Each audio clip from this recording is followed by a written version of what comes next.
In a world obsessed with rankings, two men dare to chisel greatness out of metaphorical granite, one wildly subjective opinion at a time.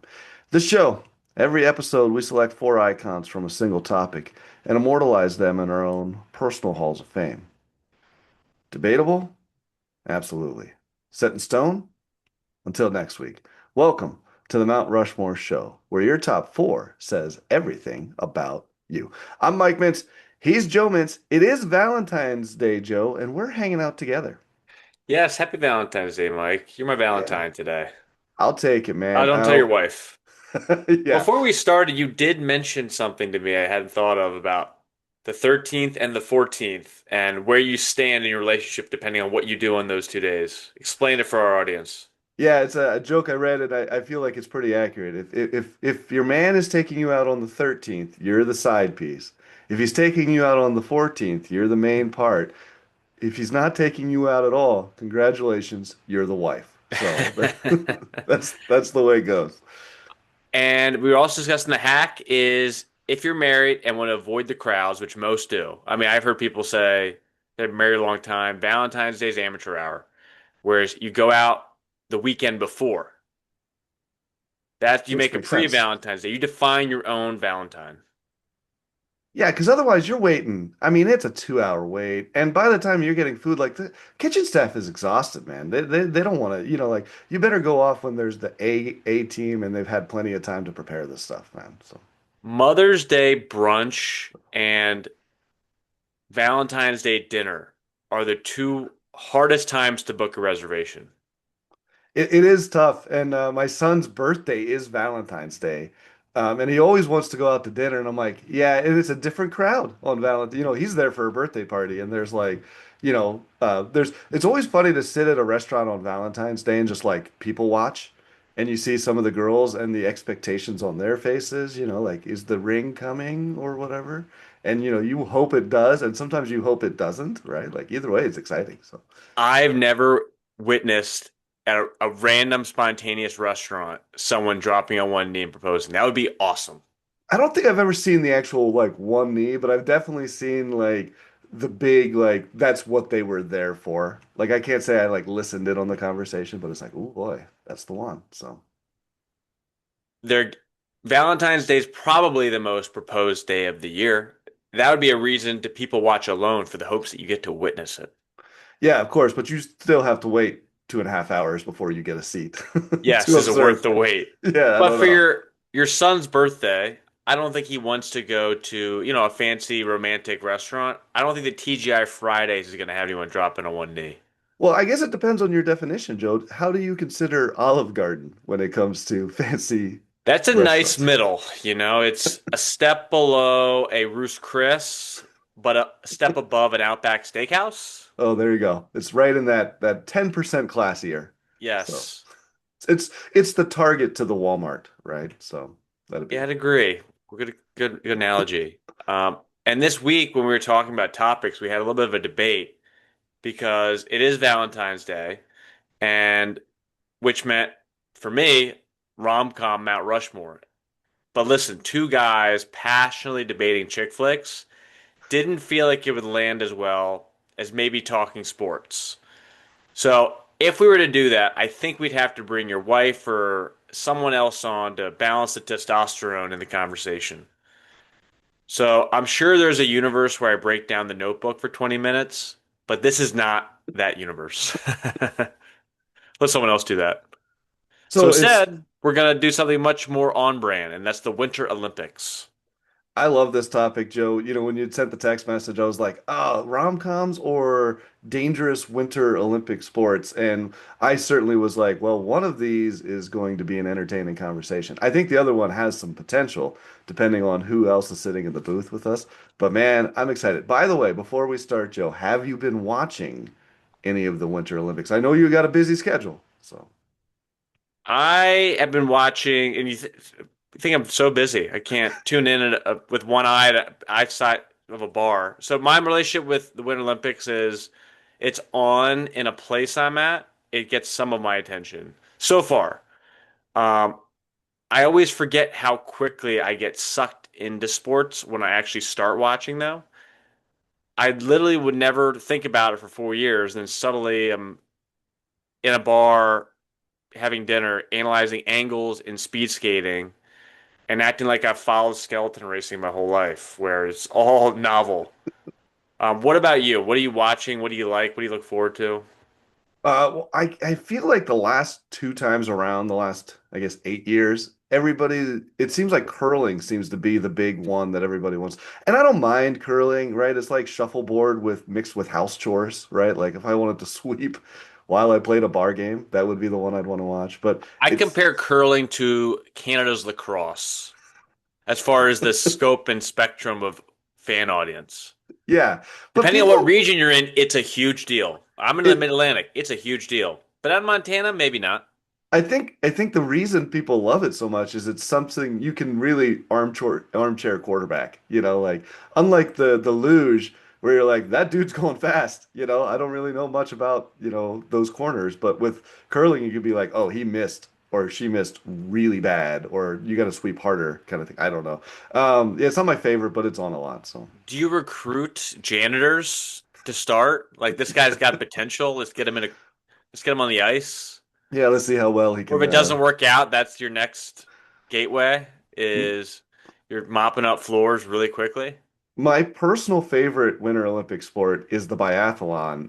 If you didn't know, this is the skiing slash shooting sport. This is like a cross country ski, and then you stop every now and again to shoot a bunch of targets with a gun. It's very American. It's very, Great Northwest maybe. Seems like something Montanans would do.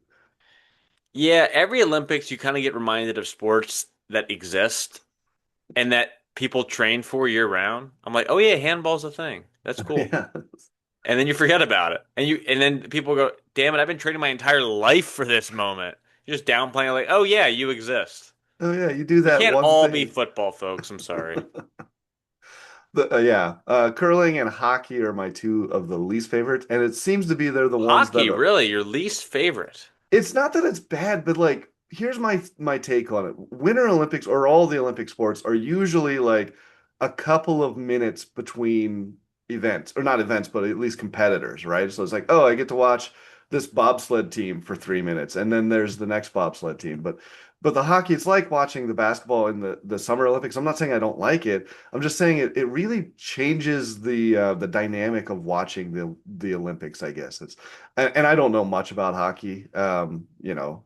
It's essentially soccer with ice skates, I guess, and a Wow, little. that's Is that? insulting. Are you a Hockey hockey? arguably is the greatest live sport to ever watch. You got to get yourself in an arena, my friend. You'll change your tune.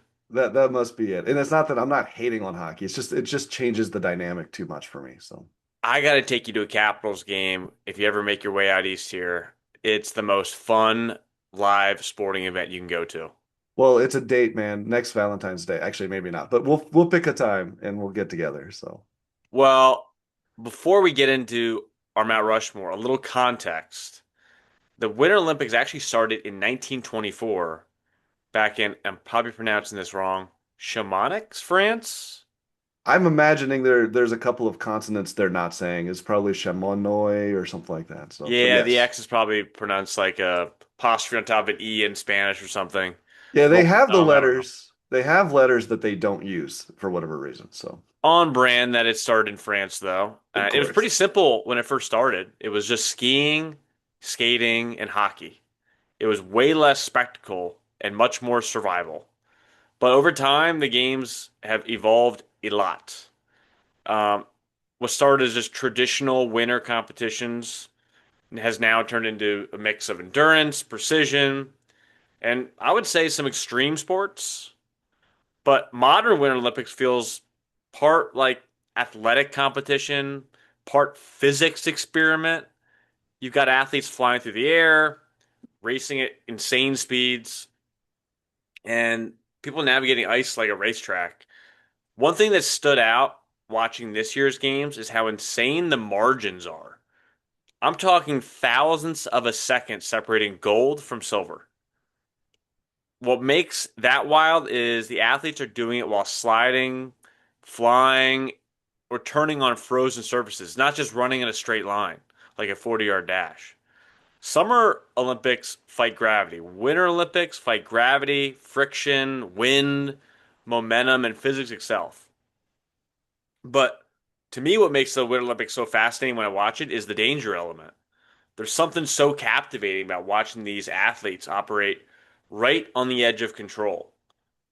Even though serious injuries are actually rare, thanks to the training and safety technology we have now, you can feel the risk while watching compared to Alex Honnold free soloing El Capitan. Your hands are kind of sweating as you're watching this guy do it. They're well trained, they rarely fall, but the fact that you're putting yourself in their shoes, knowing that you probably would fall and probably would die, makes you feel this element of danger that they don't have, but you have while observing it.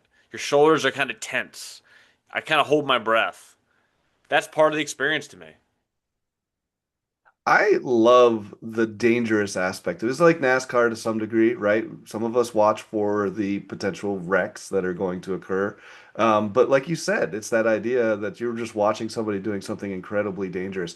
And if you've ever even done, like, I had never skied up until last year. And that has changed my whole view of some of the Oh, skiing sure. events where I'm like, oh, this is terrifying.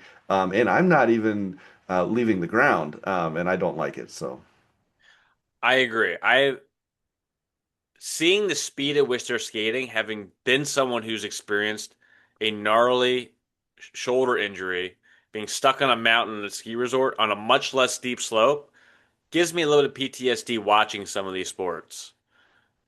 So I'm picking the four that when I watch, I'm thinking that if I did this, I'd probably die.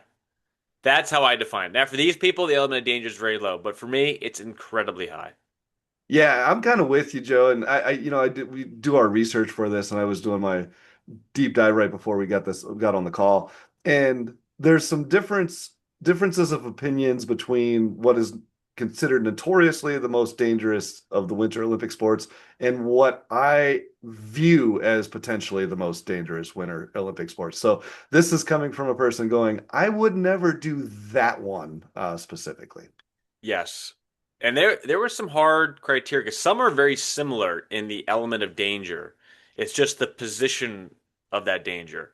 And some, the danger is also the element of chaos where you have other people in collisions, right? Versus others that you go solo, but the speed at which you're doing it. So it kind of balancing the risk associated with other people versus solo, but the speed, it was a mixed bag for me. But why don't you start off, Mike? Well, I'm going to start off with the one that I would absolutely never do, and I don't think that there would ever be a situation I would have to, and that would be ski jumping. Ski jumping to me is just like who, and by the way, this goes all the way back to 1808. The first recorded ski jump in history is, of course, it's a Norseman, Olaf Rai, Nordic event, who just decided, hey, what if I just went off down a ramp as fast as I could on my skis and see what happens here. Of course, it's going to be part of the Olympics from the get-go. It's all about distance, that V style. It is extremely dangerous. Bone fractures, concussions from falls, knee damage, even if you do everything right. It also, because it all is all about aerodynamics, there's a dark side to this one where we're talking about eating disorders, underweight problems, all of those kind of things, all trying to get, for some reason, I want to fly higher and farther on my skis sort of situation. Yeah, ski jumping, I'm right out. Joe, I don't know if you're going to share this one, but before you do, Eddie the Eagle, if you don't know the story of this dude, is one of the most fantastic pieces. He's going to compete in the Olympics as a ski jumper, and he's not a ski jumper. All right, Joe, what are you thinking here? I'm going to share this off the rip. This was the most obvious one to me, and I'm so glad you mentioned Eddie the Eagle. You got Hugh Jackman and Taron Egerton, Wolverine and Elton John teaming up for a Winter Olympic ski jumping movie that actually works. It's a Um, it's a fun romp, yeah. it is. It was fun. It's a fun watch. But this sport is basically what would happen if someone said, "What if humans tried being birds, but only for 6 seconds?" These athletes launch off a ramp at ridiculous speed, go airborne for hundreds of feet, then land on a slope angled like the steepest ski run you've never or ever seen. The thing people don't realize is how precise everything has to be. Body angle, ski position, wind direction, timing. Wind gusts can literally change your trajectory in the middle of the flight. That's not a metaphor. That's physics deciding your fate. And the landing forces are massive. Their legs absorb impact that would make most people's knees file for retirement on the spot. Dude, one tiny mistake in ski jumping doesn't mean you lose a little speed. It means you become a human yard sale tumbling down a mountain at 60 miles per hour. It's nuts. It is the one. I mean, I wouldn't do any of these, but this is the one that I'm like, there's no way.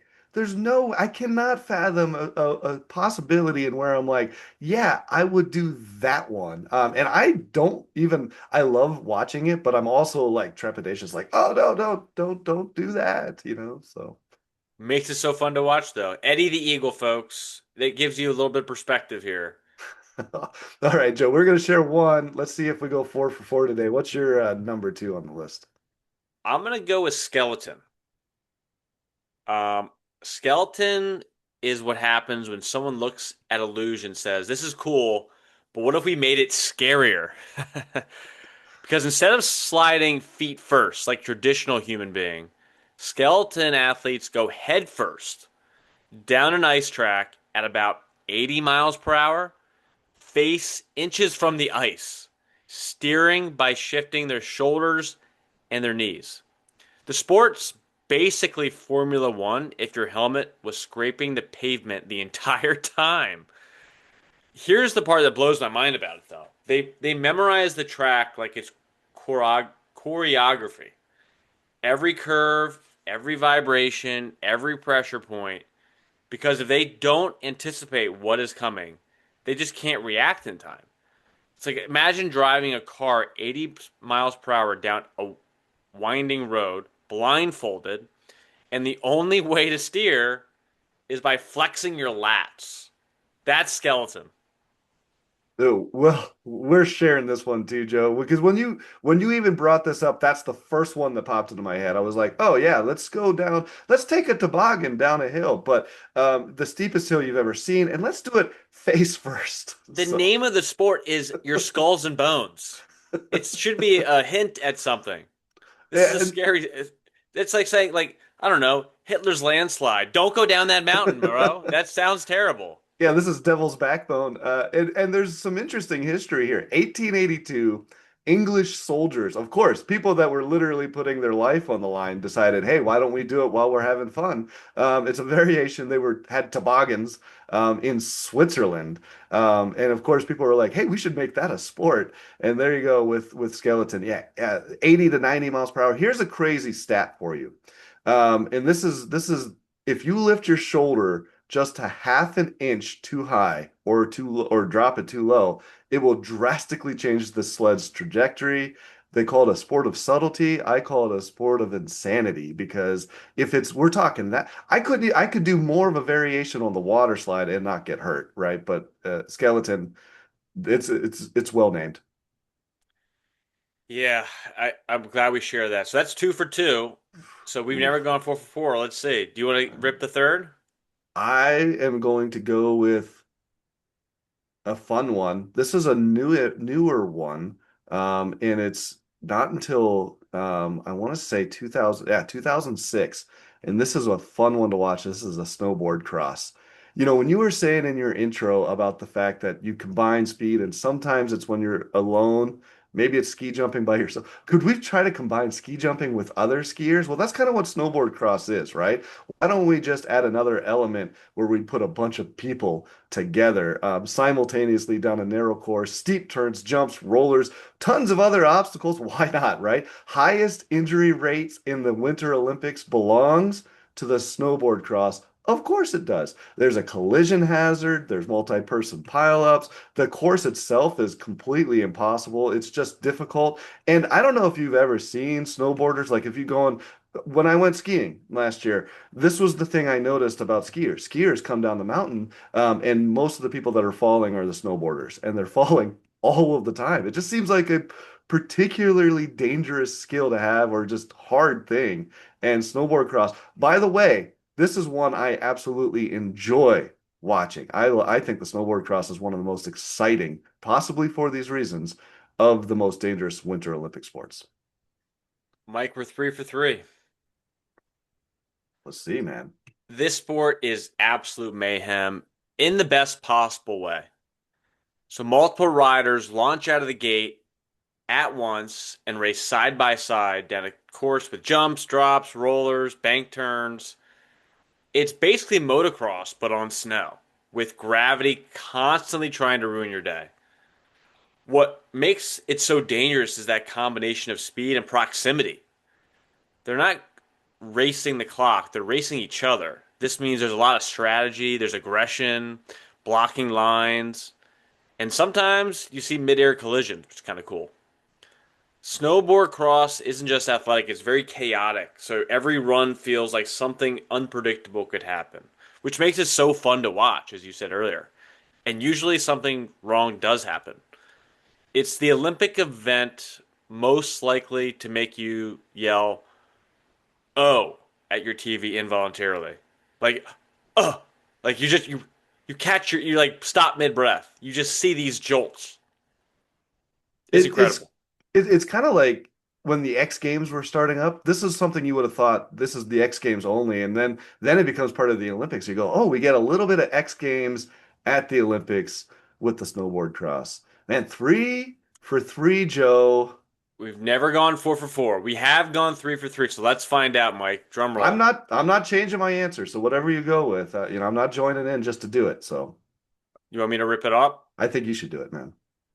I don't think you'll have this one. Okay. It is the short track speed skating. We Do you just have it? missed. No, I do. No, I don't. You don't. Oh. I don't. I don't. We get a little bit of parody here, folks. Whew. All right. But this one sneaks up on you because it looks graceful, smooth, very elegant, like figure skating's athletic cousin. And it's well known because of Apollo Ono in our world. Mhm. But then you realize what is actually happening. You've got multiple skaters packed together on a tight oval track going full speed, leaning into turns at insane angles, wearing blades sharp enough to uh, what's that game in Ninja? Fruit Oh, Ninja yeah, Fruit vegetables. Ninja. Yeah, Kind of just reminds me of straight. that. And then crashes happen really fast. One skater slips, and suddenly it's a domino effect. That's where the element isn't just. If they were going solo, I'd feel different. The danger element is the controlled chaos of everyone there at once. Bodies are sliding everywhere, blades are flying, and again, Fruit Ninja, but with bodies. Chaos. Short track is basically NASCAR on ice. It's got the tight turns, the close quarters, and any moment the entire race can wipe out in a split second. It's the only sport where you can go from gold medal position to human bowling pin in seconds. I think it's a great pick, Joe. We're not going to share it, but I love watching this one. And like you said, because of Apollo Anton Ono, but it's just an exciting event as well. When I turned on the Olympics, the first event that I saw this year was the long track where they do like 16 or 18 laps with two of them.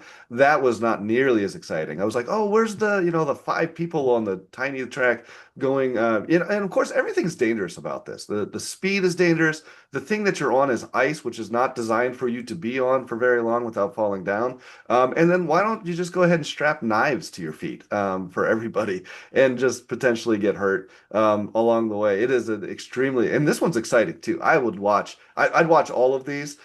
This one would probably be one of the most exciting ones. I just had a different one for my number 4, but great pick, Joe. All right, Mike. Well, with 3 for 4, wrap us home. This is probably because of frequency, or not frequency, but recency, because of me attempting to go down a ski mountain or a mountain on skis last year. I'm putting alpine skiing as my number 4.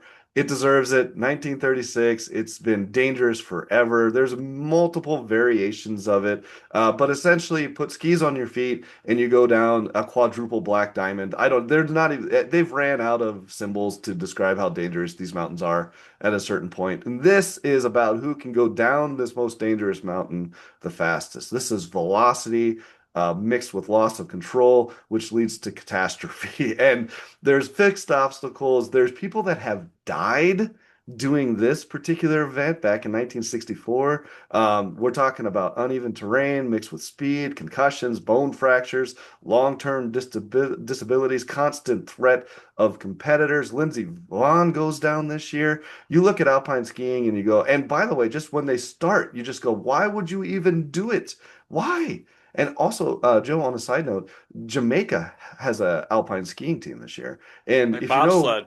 if you know about the history in the 1988 games, Jamaica had a bobsled team. They made a movie about it We called all Cool. know Cool Runnings, my friend. Don't mansplain that movie to me. Let me just give a bit of trivia as a history guy when it comes to the movie Cool Runnings, because it turns out that as far as Cool Runnings and historical accuracy goes, the only thing that's true about that movie is Jamaica did in fact have a bobsled team. So there you go. And I think the last role for Bob Candy before he passed away. Yeah, John Kennedy died as the coach, which was not a real person either. But no, I love alpine skiing. It's a lot of fun. It's very dangerous and it's exciting. So This is a strong pick, a terrifying pick. It's it's one of the most real world dangerous sports on the board. I mean, yeah, 80, 90 miles per hour, which is faster than most highway traffic, faster than an NFL kickoff return, sprint speed doubled. And those speeds, even a small fall, is violent tumbling. Part of me, I think, didn't pick it because I had a bad fall at a similar speed, and I don't even like to watch it because it reminds me it's too close to home. do you It have video of forces your fall? on turn that can exceed 2 or 3 times your body weight. Do you have video of your fall, Joe? Because I we could put it up. So We'll save that for another one. Mike, I had a tail between my legs. I'm stuck on the mountain. I had to get carted down. It was a bummer. you don't want to put that out there. Okay. Yeah, so that was more the reason I didn't pick it, not because it wasn't deserving. I just didn't want to have to stare at it on my mountain. Well, Joe, no matter what, the Winter Olympics are a lot of fun, and part of the reason that makes them fun, here's the contrast, right? Summer Olympics, everything's nice and green, people are running around, nothing seems particularly dangerous. Then you turn on the Winter Olympics, there's guns, there's knives for skates, there's ice, everything will hurt you, it seems like. There's people on bobsleds, there's people doing luges and then face forward with the skeletons at 90 miles per hour. Everything just seems like there's an element of danger when it comes to the Winter Olympics. Yeah, and that's what makes it so unique. It's not just the snow or the cold. It's there's so many of these events combine this athleticism with real physical risk.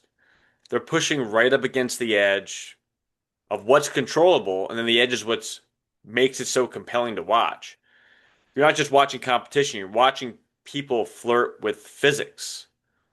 Before we wrap up, prediction time. I want your take on this too, Mike, but here's mine. Historically, the U.S. dominates in events around explosiveness, power, and reaction speed. Think snowboarding, like the Shaun Whites, right? Freestyle skiing, skating events. If that trend holds up, I'm calling Team USA finishes top three in total medals. Yeah, I don't think that's much of a stretch. At least I don't think. And I haven't honestly, this is coming from a complete position of ignorance because it's not like I've been paying attention to medal counts or anything. But historically speaking, that's kind of where the USA really dominates in the medal counts. So I'd be surprised if we were outside of the top three, just based on what I know about the history of it all. But definitely be watching. I know there's been a couple downhill in the Alpine. Breezy Johnson for America got the gold medal, and that's the one that Lindsey Vonn got hurt in. I think there's been a couple other gold medals so far, so cool. Yeah, and also Lindsey Vonn with an Oh ACL tear gosh. going back out there doing something that dangerous. At like 40 too. Yeah, that's not. I don't understand ACL tears. Sometimes you hear people out for 2 years, then they play the next week. I don't know what to think of them. Well, maybe we should have one, and then we would know more. So I feel like they're the money laundering of sports injuries.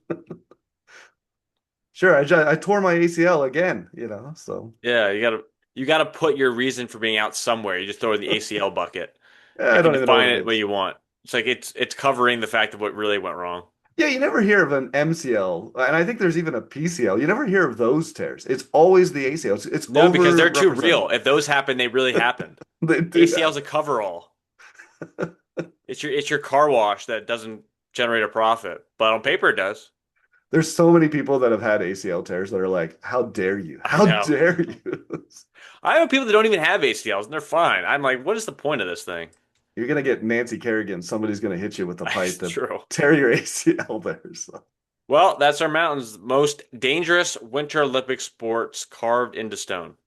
question is though, who did it better? We were only had one difference. So was it Joe's pick or my Yeah. Do you pick? prefer alpine or ski Speed skating? skating, yeah. And the question is what did we leave off? Maybe that's out there for you guys. Well, what would you carve onto your mountain? Until the next episode, he's Joe Mintz, I'm Mike Mintz, and this is the Mount Rushmore Show.